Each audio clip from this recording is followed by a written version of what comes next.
दोस्तों, दुनिया में अलग अलग समय पर एक से बढ़कर एक महान व्यक्ति होते रहे हैं और उन्हीं महान लोगों में से एक थे गौतम बुद्ध, जिन्होंने खुद सभी तरह के सुखों को त्याग करके दूसरों को सही मार्ग दिखाया।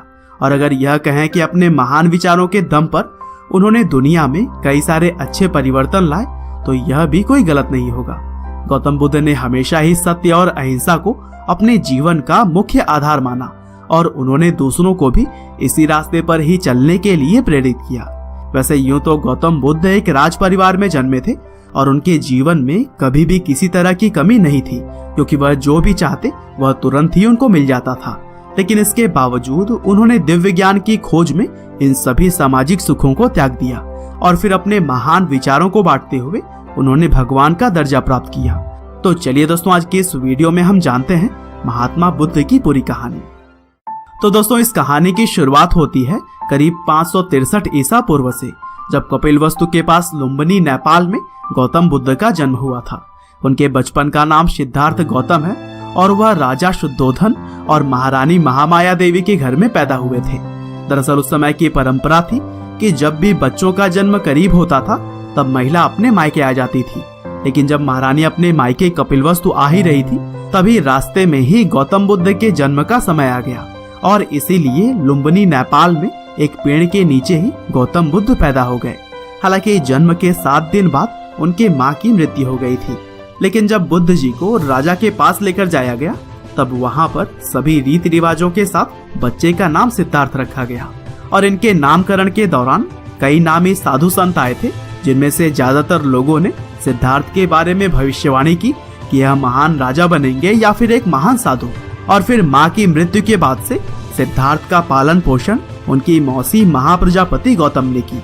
और दोस्तों, सिद्धार्थ के पिता उनको बचपन से ही एक महान राजा बनाना चाहते थे और इसीलिए उन्होंने सिद्धार्थ को धार्मिक ज्ञान से बचपन में दूर ही रखा।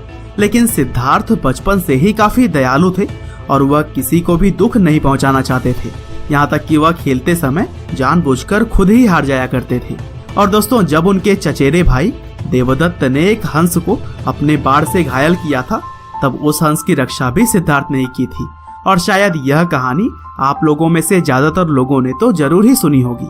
और यही सभी बातें ही तो थी जो कि सिद्धार्थ को बाकी लोगों से अलग बनाती थी। हालांकि जब सिद्धार्थ 16 साल के थे, तब उनकी शादी राजकुमारी यशोधरा से कर दी गई और फिर इसी समय से ही वह लगातार कई सारे धार्मिक सवालों के जवाब ढूंढने लगे।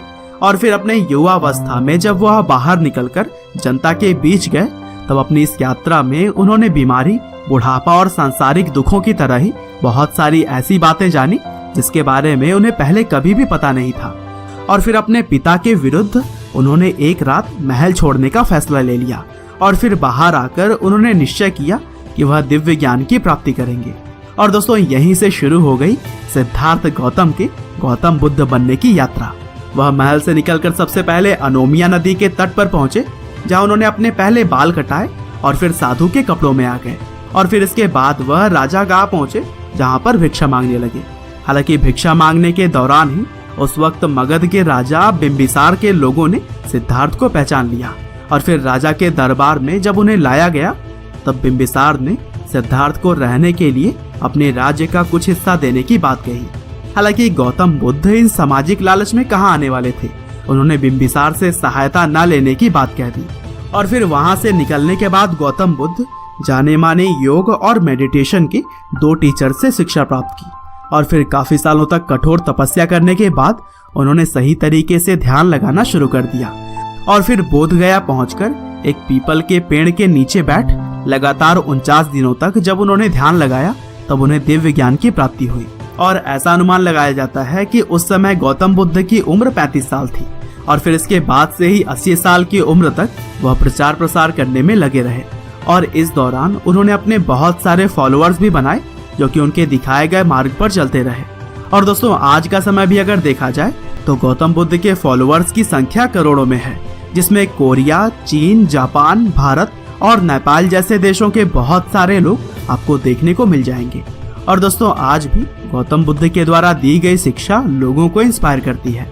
उम्मीद करते हैं कि राजकुमार सिद्धार्थ से भगवान बुद्ध बनने तक की यह कहानी आपको जरूर ही पसंद आई होगी। आपका बहुमूल्य समय देने के लिए बहुत बहुत धन्यवाद।